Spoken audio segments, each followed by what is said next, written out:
Ele negocia mal, come quando quer abraço, compra quando quer ser vista, obedece à mente quando no fundo quer descansar.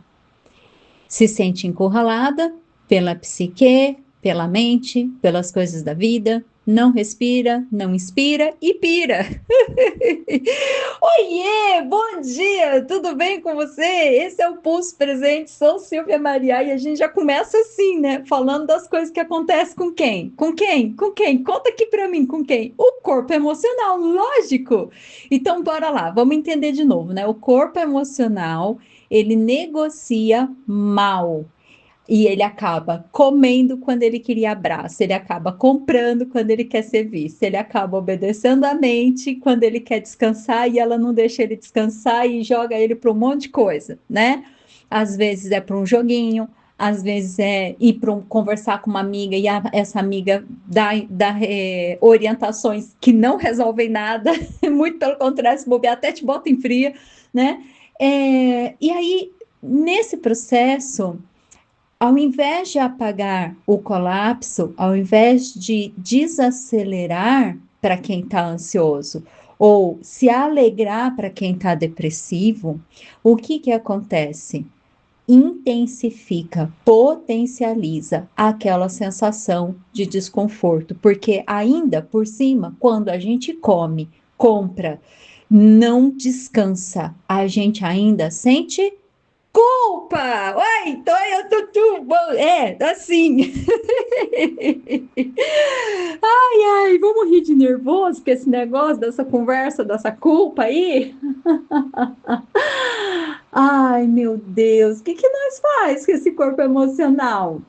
Ó, essa é a rota onde a gente continua um processo de entender como é que ele funciona, quais são as conversas que acontecem, para que a gente possa fazer negociações melhores e possa entender. Não, peraí, essa fome que eu estou sentindo, é fome minha mesmo ou é outra coisa, né?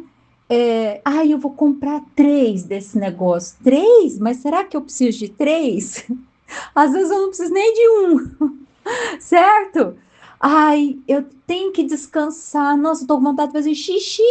Aí, não, daqui a pouco você tem que terminar esse negócio aqui. Você tem que ser bom, tem que fazer, tem que ir, né? Respira, inspira, para não pirar. Porque quantas vezes o nosso corpo emocional faz escolhas ruins?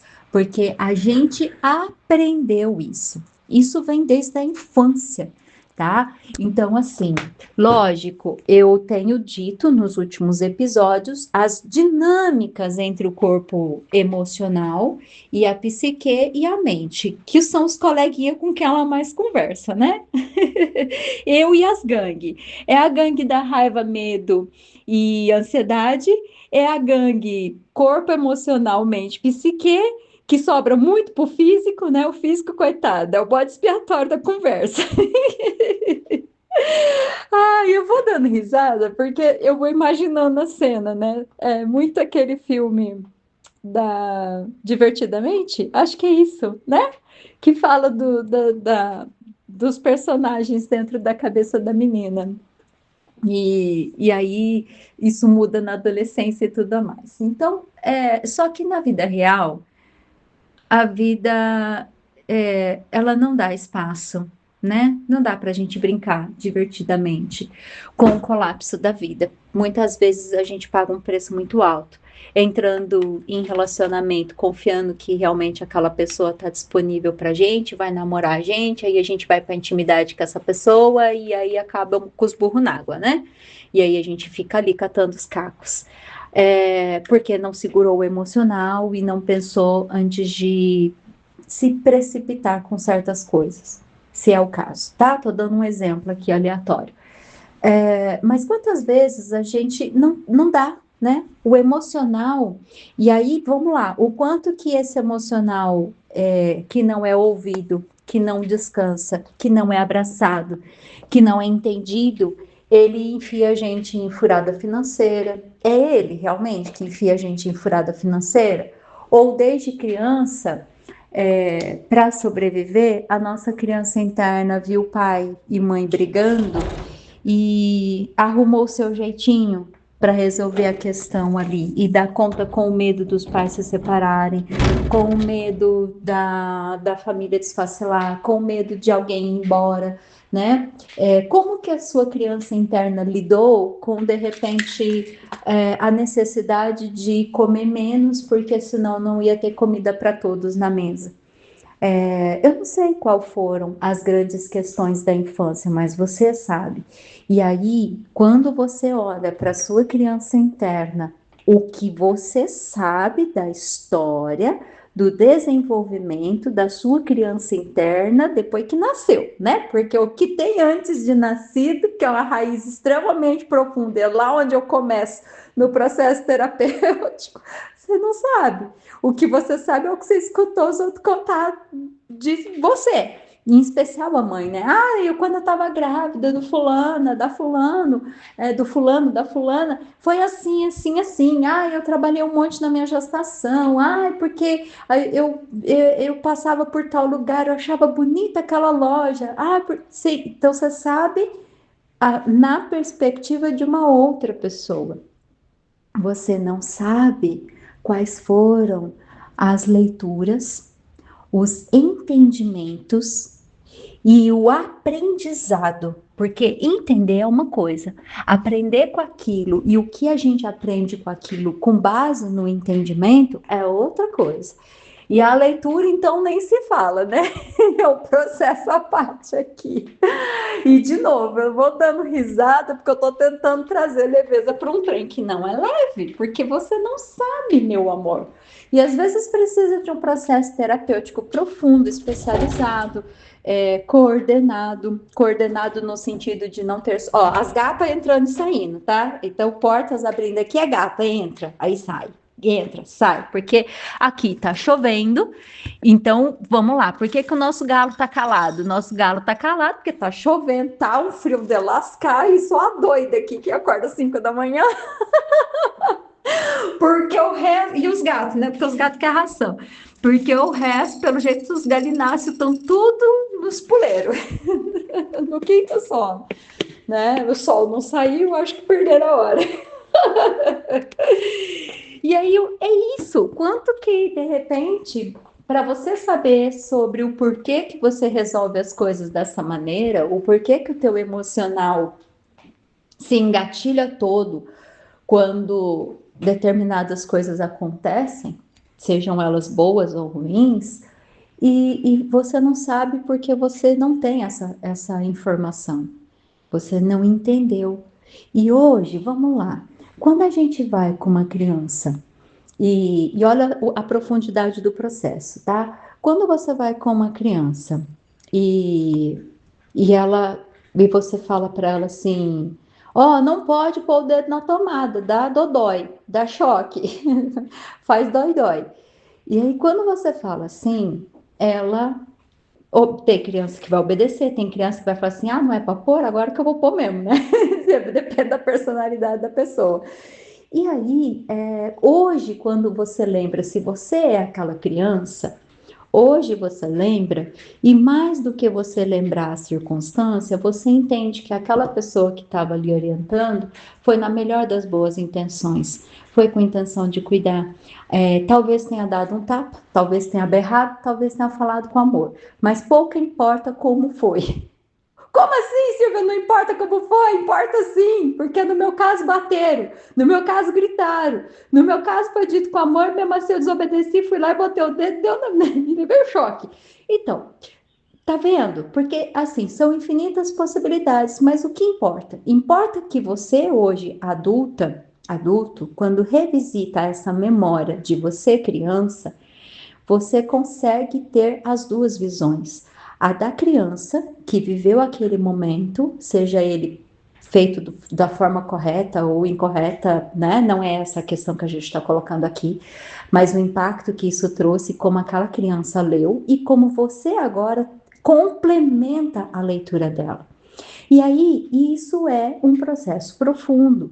E a gente vem já há tantas, né, fazendo paliativos para processos aonde você possa minimamente fazer resgates.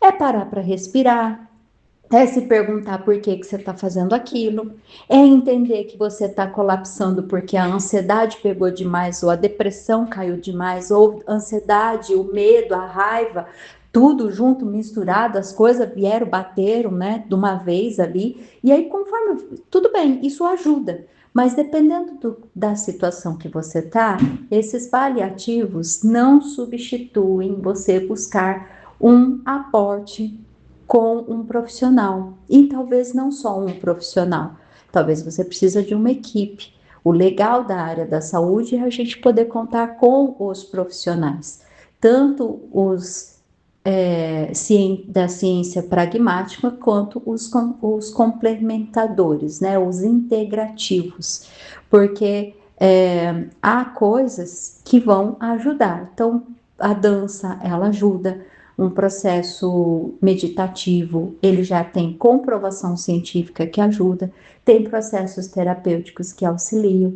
Você ir e desabafar e falar, conversar com um psicólogo, dependendo da linha que o psicólogo atua, vai te ajudar mais, outras talvez nem tanto, você vai ter que trocar de profissional ou de abordagem. Então, e isso substitui você ir fazer uma bateria de exames e ver como que está o hormônio, como que está sua glicose, oh meu Deus, a tireoide, né? Como está a tireoide, como que estão tudo o teu corpo funcionando? Não, não vai substituir. Então, são complementares. E você buscar conversar com os ancestrais, com as mulheres da família, e entender mais como foi de geração em geração, você também vai entender melhor algumas coisas. Hoje é um movimento muito da gente olhar e na hora que o colapso acontece, que dá vontade de comprar, dá vontade de comer, dá vontade de brigar, a gente entrar nas perguntas, você entrar nas perguntas, por quê? Né? Da onde vem? Às vezes vem de coisas da infância, né? Seus 2 anos, 4 anos, 7 anos, depois que nós estamos respirando nesse mundo, tudo é motivo, né? E aí o mesmo dedinho do pé que você bate no sofá, mas 5 pessoas batem também, cada um vai sentir isso de uma maneira. Vai ter gente que vai querer passar quilômetros de distância do sofá para não bater mais. Tem gente que vai dar risada na hora. Então, cada um vai levar de uma maneira. E você sabe qual é a sua personalidade e qual é a sua predisposição de levar as coisas doídas da vida. E aí, nas coisas doídas da vida, fazer uma leitura muito sincera, né? Do que você sabe e do que você não sabe. Você já trabalhou o que você sabe, mesmo assim ainda está repetindo o padrão? Talvez seja momento de buscar um suporte. Qualquer coisa, fala comigo aqui no privado, tá? Tem o link na descrição. Eu vou convidar você a comentar como que tem sido para você esse aprendizado sobre as possibilidades do corpo emocional, né? E aí, o quanto que de repente tem coisa que você choveu no molhado, você já sabia, outros episódios tem coisas que trouxeram novidades, a ideia é sempre trazer novidades, mas o pessoal fala muito, né? O corpo fala o que a alma sente, né? O que você não dá conta, se a gente acaba demandando isso, o corpo vai sentir. Sim, é verdade. Mas aí tá. E aí, o que que você faz com isso? Porque isso é só informação. A questão é como resolver isso.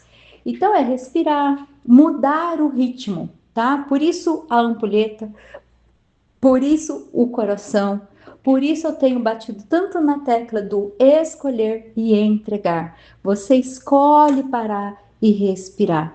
Você escolhe entregar para você um momento de auto amor, auto olhar, autoquestionamento, autoobservação, para que você possa gerir melhor e não ferrar com o seu cartão. Até rimou. E não rodar, né, o cartão de crédito, não beijar aquela pessoa, ir lá atrás daquela pessoa que te lá deu os tocos já 3 vezes, e você fica lá indo lá olhar as redes sociais daquela criatura, né? Você não fica mais se colocando em situações que depois você vai olhar e vai falar assim, nossa, que vergonha, nossa, e ainda se ficar se culpando porque você fez esse movimento. Então, hoje é o preço da culpa, né? O preço da culpa. A culpa do comer, do comprar, do não se olhar, do não perguntar, do não se conhecer. E aí a gente ainda fica se culpando ainda, porque a gente fez baianada, porque não sabe que está fazendo baianada. Sem baianadas, eu vou resolver 2 gatas aqui que acho que quer ir lá para fora. E espero que você tenha tomado seu café com um bom sabor, um bom cheirinho gostoso, quentinho, que aqui em Maringá tá um friozinho, então o café quentinho cai muito bem, obrigado. E a gente se vê no próximo episódio.